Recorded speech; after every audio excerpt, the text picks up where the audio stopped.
Hello friends, ഞാൻ നസ്രിയ. നമ്മൾ ഇന്ന് അടുക്കള മാജിക് റെസിപ്പീസിൽ ഉണ്ടാക്കാൻ പോകുന്നത് ഒരു ബനാന മാംഗോ മിൽക്ക് ഷേക്ക് ആണ്. ഇത് വളരെ ഈസി ആയിട്ട് തന്നെ ഉണ്ടാക്കാനും കഴിയും, അതുപോലെ നല്ല ടേസ്റ്റാണ്. തീർച്ചയായിട്ടും എല്ലാവരും ട്രൈ ചെയ്ത് നോക്കുക. എന്നിട്ട് നിങ്ങളുടെ അഭിപ്രായങ്ങളൊക്കെ കമൻറ്റ് ബോക്സിൽ അറിയിക്കുക. നിങ്ങൾ ഇതുവരെ ഈ ചാനൽ സബ്സ്ക്രൈബ് ചെയ്യാത്തവരാണെങ്കിൽ ഇപ്പം തന്നെ സബ്സ്ക്രൈബ് ചെയ്യുക. ആ സബ്സ്ക്രൈബ് ബട്ടൻ്റെ തൊട്ടപ്പുറത്തുള്ള ബെൽ ബട്ടൺ കൂടെ പ്രസ് ചെയ്യുകയാണെങ്കിൽ ഞാൻ പുതിയ വീഡിയോസ് എല്ലാം ഇടുമ്പോൾ നിങ്ങൾക്ക് നോട്ടിഫിക്കേഷൻ കിട്ടുന്നതാണ്.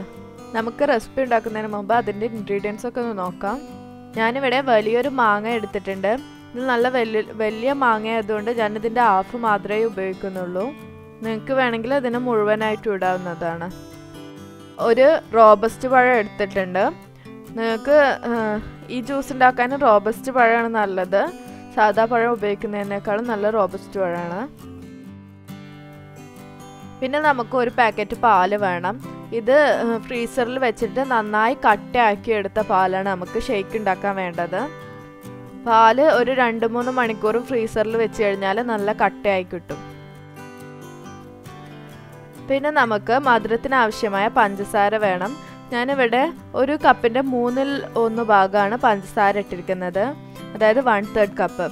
നിങ്ങൾക്ക് മധുരത്തിനനുസരിച്ചിട്ട് പഞ്ചസാരയുടെ അളവ് കൂട്ടുകയോ കുറയ്ക്കുകയോ ചെയ്യാം. അതൊക്കെ ഓരോരുത്തരുടെ ഇഷ്ടം പോലെ ചെയ്യാം.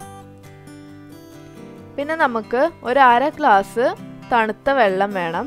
നിങ്ങൾക്ക് ഇതിന് പകരമായിട്ട് 1/2 ഗ്ലാസ് തണുത്ത പാൽ ഉപയോഗിക്കാം. പിന്നെ നമുക്ക് 2 സ്കൂപ്പ് വാനില ഐസ്ക്രീം വേണം. നിങ്ങളുടെ കയ്യിലില്ലെങ്കിൽ ഇത് ഒഴിവാക്കിയിട്ട് ബാക്കിയുള്ള ഇൻഗ്രീഡിയൻസ് വെച്ചിട്ട് ചെയ്യാവുന്നതാണ്, നിർബന്ധമല്ല, ഓപ്ഷൻ.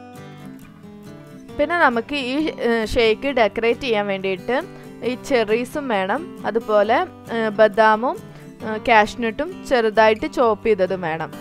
ഇതൊക്കെ ഓപ്ഷണലാണ്, നിങ്ങൾക്ക് കയ്യിലുണ്ടെങ്കിൽ മാത്രം ഉപയോഗിച്ചാൽ മതി, നിർബന്ധമല്ല. ഇനി നമുക്ക് ഷേക്ക് ഉണ്ടാക്കാൻ തുടങ്ങാം. അപ്പോൾ ആദ്യം തന്നെ നമുക്ക് മാങ്ങ തൊലി കളഞ്ഞെടുക്കണം. ഞാനിപ്പോൾ ഇവിടെ ഈ മാങ്ങയുടെ ഹാഫ് മാത്രമേ ഉപയോഗിക്കുന്നുള്ളൂ. നിങ്ങൾക്ക് വേണമെങ്കിൽ ഇത് മുഴുവനായിട്ട് ഉപയോഗിക്കുക, അതൊക്കെ ഓരോരുത്തരുടെ ഇഷ്ടം പോലെ.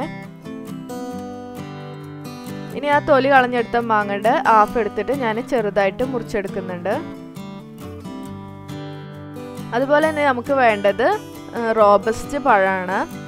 ഇതിക്ക് സാധാ പഴം ഉപയോഗിക്കുന്നതിലും നല്ലത് റോബസ്റ്റ് പഴം ഉപയോഗിക്കുന്നതാണ്. ഇനി നിങ്ങൾക്ക് വേണമെങ്കിൽ പൂവമ്പഴം ഉപയോഗിക്കാവുന്നതാണ്. ഇനി ഒരു ജാറിലേക്ക് നമുക്ക് ഈ മാങ്ങയും അതുപോലെ നമ്മൾ മുറിച്ച് വെച്ചിരിക്കുന്ന പഴവും ഇട്ട് കൊടുക്കാം. ഇനി ഇതിലേക്ക് ആവശ്യത്തിന് നമ്മൾ മധുരത്തിന് ആവശ്യമായ പഞ്ചസാര ഇട്ട് കൊടുക്കുക. ഞാൻ പറഞ്ഞില്ലേ, ഞാൻ ഇതിലേക്ക് ഇപ്പോൾ 1/3 കപ്പ് പഞ്ചസാരയാണ് ഇട്ട് കൊടുക്കുന്നത്. നിങ്ങൾക്ക് വേണമെങ്കിൽ കൂടുതലായിട്ടും പഞ്ചസാര ഇട്ട് കൊടുക്കുക. അത്ര മധുരം ഇഷ്ടമില്ലാത്തവർക്ക് കുറച്ച് പഞ്ചസാര ഇട്ട് കൊടുക്കാം. പിന്നെ ഇതിലേക്ക് 1/2 ഗ്ലാസ് വെള്ളം ഒഴിച്ചു കൊടുക്കുന്നുണ്ട്. നിങ്ങൾക്ക് ഇതിന് പകരമായിട്ട് നല്ല തണുത്ത പാൽ ഒഴിച്ചു കൊടുത്താലും മതി. ഇത് നമുക്ക് നല്ല പേസ്റ്റ് പോലെ അരച്ചെടുക്കണം, നന്നായിട്ട് അരച്ചെടുക്കണം. ഇതിപ്പോൾ നല്ല പേസ്റ്റ് പോലെ അരിഞ്ഞു വന്നിട്ടുണ്ട്. നല്ല തിക്കായിട്ടുള്ള ഒരു ടെക്സ്ചറാണുള്ളത്. ഇനി ഇതിൽ നമുക്ക് മധുരമൊക്കെ കറക്റ്റാണോ നോക്കാം. കറക്റ്റ് മധുരമില്ലെങ്കിൽ വീണ്ടും ഇട്ട് കൊടുക്കാം. അടുത്തതായിട്ട് നമുക്ക് പാല് വേണം. അത് ഇതുപോലെ ഒരു കല്ല് വെച്ചിട്ട് കുത്തി കൊടുക്കുകയാണെങ്കിൽ ഉള്ളിലുള്ള പാല് നല്ല കട്ട ഉള്ളത് പൊടിയായിട്ട് കിട്ടും. ഇനി അത് നമ്മൾ നേരത്തെ അരച്ചു വെച്ചിലേക്ക് ഒഴിച്ചു കൊടുക്കാം. അതുപോലെ നല്ല കട്ടയായിട്ടാണ് വേണ്ടത്, നന്നായി പൊടിഞ്ഞു കിട്ടിയിട്ടുണ്ടാവും.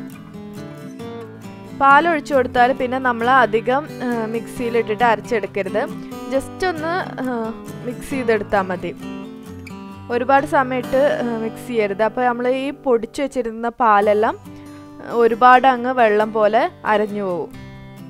നമ്മുടെ ഷേക്ക് ഇപ്പോൾ ഇവിടെ റെഡി ആയിട്ടുണ്ട്. ഇനി നമുക്കൊരു ഗ്ലാസ്സിലേക്ക് സെർവ് ചെയ്യാം. നമുക്കിപ്പോൾ ഇവിടെ 2 പേർക്ക് കുടിക്കാനുള്ള ഷേക്കാണ് ഉണ്ടാക്കിയിരിക്കുന്നത്. ഇനി അതിന് മുകളിലേക്കായിട്ട് വാനില ഐസ്ക്രീം ഓരോ സ്കൂപ്പ് വെച്ച് കൊടുക്കാം. നമ്മളെ വീട്ടിലെല്ലാം ഗസ്റ്റ് എല്ലാം വരുന്ന സമയത്ത് കൊടുക്കാൻ പറ്റിയ ഒരു അടിപൊളി ഡ്രിങ്കാണ്. എല്ലാവരും തീർച്ചയായിട്ടും ട്രൈ ചെയ്ത് നോക്കണം. ശരിക്കും നല്ല ടേസ്റ്റി ആയിട്ടുള്ളൊരു ഷേക്കാണ്. എല്ലാവരും ട്രൈ ചെയ്ത് നോക്കുക. എന്നിട്ട് നിങ്ങളുടെ ഫീഡ്ബാക്ക് കമൻറ്റ് ബോക്സിൽ അറിയിക്കാൻ മറക്കരുത്. ഇനി ഇതിന് മുകളിലായിട്ട് നമുക്ക് ഓരോ ചെറി വെച്ച് കൊടുക്കാം. അപ്പോൾ കാണാൻ നല്ല ഭംഗിയായിരിക്കും. അതുപോലെ തന്നെ നമ്മൾ ബദാമും കാഷ്നട്ടും ചെറുതായിട്ട് ചോപ്പ് ചെയ്തത് ഇതിന് സൈഡിലായിട്ട് വെച്ച് കൊടുക്കാം. ഇതൊക്കെ ഓപ്ഷനിലാണ്, നിങ്ങൾക്ക് കയ്യിലുണ്ടെങ്കിൽ വേണമെങ്കിൽ മാത്രം ചെയ്താൽ മതി. നിങ്ങൾക്ക് ഈ വീഡിയോ ഇഷ്ടമായെന്ന് വിചാരിക്കുന്നു. വീഡിയോ ഇഷ്ടമായിട്ടുണ്ടെങ്കിൽ ഈ വീഡിയോയുടെ തൊട്ട് താഴെ കാണുന്ന ലൈക്ക് ബട്ടൺ പ്രസ് ചെയ്ത് ലൈക്ക് ചെയ്യാൻ മറക്കരുത്.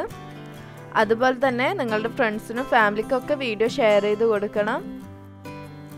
അപ്പോൾ നമുക്ക് മറ്റൊരു റെസിപ്പി ആയിട്ട് വീണ്ടും കാണാം. ബൈ.